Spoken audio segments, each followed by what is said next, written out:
todos os obreiros, colaboradores, você, bispo, pastor, auxiliar nesta manhã de domingo. É um prazer imenso estarmos aqui mais uma vez com todos vocês, diretamente do Jardim das Oliveiras, no Templo de Salomão.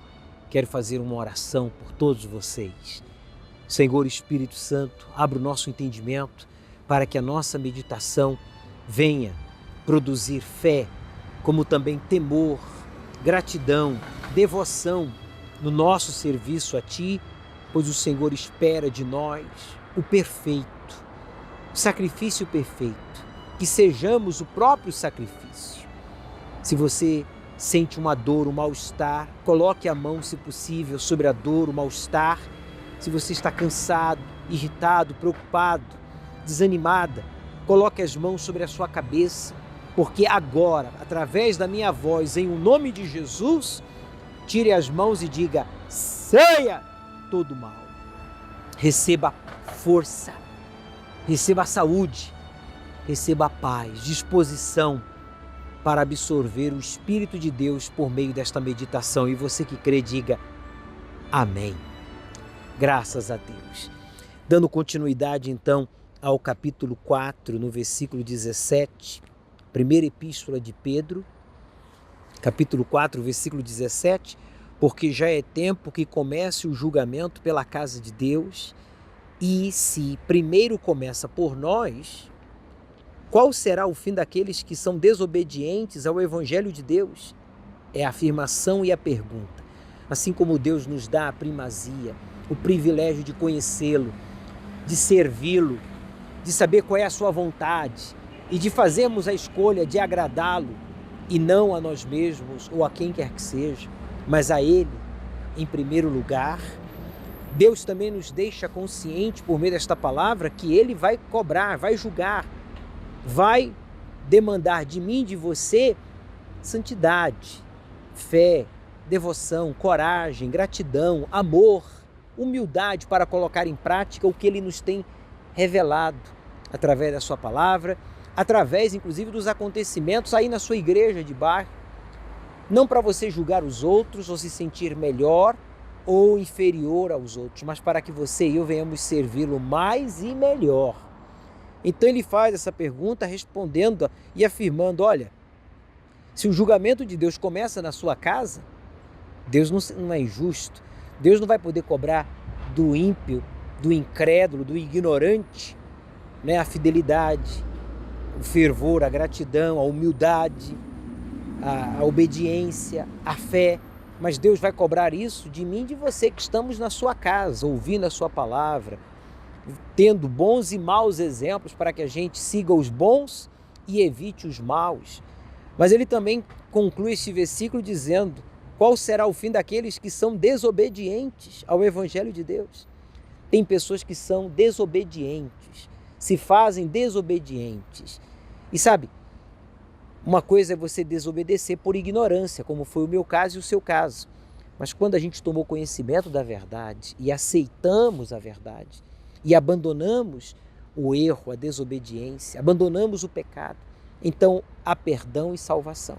Já quando a pessoa não reconhece o seu erro e não quer abandonar o seu erro, aí há julgamento. Por isso ele diz: como haverá então salvação, ou qual será o fim destas pessoas? No versículo seguinte, 18, ele diz: e se o justo apenas se salva, onde aparecerá o ímpio e o pecador? Quer dizer, só o justo é salvo. E o justo é aquele que vive pela fé, é aquele que obedece, é aquele que se sujeita à vontade de Deus, que olha para o próximo, para o irmão, e não busca condená-lo, julgá-lo, excluí-lo, mas olha para o lado bom, como Jesus, que sempre pôde olhar para o lado mal. Ele conhece os nossos pensamentos, ele sabe tudo ao nosso respeito, mas ainda assim ele escolheu olhar para o nosso lado bom e nos perdoar e nos dar a oportunidade de conhecê-lo e de servi-lo. Assim também devemos olhar para o outro obreiro, o outro colaborador, o auxiliar de pastor, o pastor, a esposa, o bispo, com bons olhos e servi-los em Cristo, amá-los em Cristo, quer dizer, com respeito, com devoção, sabendo que Deus também olha para o nosso lado bom e nos perdoa e nos usa assim também olhemos para o lado bom das pessoas. E se aquela pessoa insistir no erro, que envolve caráter, que envolve a fé, que envolve a vida espiritual, as consequências quem sofrerá é o próprio que está cometendo o erro e insistindo no mesmo. Mas como diz aqui, o justo apenas se salva. Onde aparecerá o ímpio e o pecador? Quer dizer, aquele que insiste na prática da impiedade, o ingrato, né? O irreverente, o incrédulo que quer insistir na sua incredulidade. Onde haverá salvação para este? E o pecador que insiste no pecado, no erro. Versículo 19. Portanto, também os que padecem segundo a vontade de Deus, encomendam-lhes as suas almas, como ao fiel Criador, fazendo bem. Então, quando você e eu sofremos fazendo a vontade de Deus, padecemos segundo a vontade de Deus, estamos sofrendo as consequências das perseguições, das injustiças, da discriminação e de tantas outras coisas. Por nos sujeitarmos à vontade de Deus, devemos nos encomendar. Encomende-lhes as suas almas. Quando a gente sofre segundo a vontade de Deus, fazendo a vontade dele, não a nossa, então nós estamos nos encomendando. Encomende-lhes as suas almas. O contrário é quando eu não aceito passar pelas dificuldades que envolvem a fé cristã, a vida cristã, a obra de Deus, que Jesus sofreu, os primeiros cristãos sofreram, e Jesus, quando serviu a Santa Ceia, deixou claro isso, que comendo o seu corpo e bebendo do seu sangue, nós estaríamos fazendo uma aliança com ele para suportar no nosso corpo o que ele também suportou por nós. Então, se você e eu não nos sujeitamos a esses sofrimentos derivados, a nos sujeitarmos à vontade de Deus, nós nos encomendamos ao mal. Se eu me encomendo a Deus me sujeitando à vontade de Deus, eu me encomendo ao diabo me sujeitando à vontade dele, ou me opondo à vontade de Deus. Deu para entender? Ele fala aqui, encomende-lhes as suas almas, como ao fiel Criador, fazendo o bem.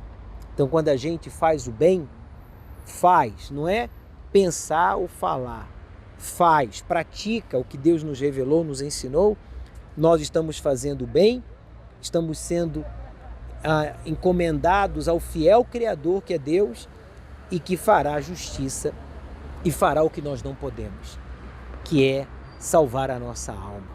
Não podemos salvá-la por nós mesmos. A nossa alma, ela é salva pela ação direta de Jesus através do seu perdão, porque houve da nossa parte arrependimento e entrega.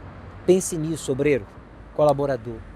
Será que eu não estou encomendando-me ou encomendando a minha alma a Deus na minha forma de falar, de agir, de escolher, de me comportar com os demais obreiros, com os servos de Deus? Pense nisso. Que a gente encomende a nossa alma ao fiel Criador fazendo o bem. Não nos cansemos de fazer o bem, não se canse de fazer o bem. Vamos continuar fazendo a nossa parte e Deus, Ele fará dele. Pense nisso, medite ao respeito e no próximo domingo voltaremos aqui direto do Templo de Salomão, dando continuidade a esse estudo, quando então iniciaremos o capítulo 5 da primeira epístola de Pedro. Que Deus os abençoe, uma reunião produtiva em todos os sentidos. Nos veremos na iurde ou nas nuvens. Até lá!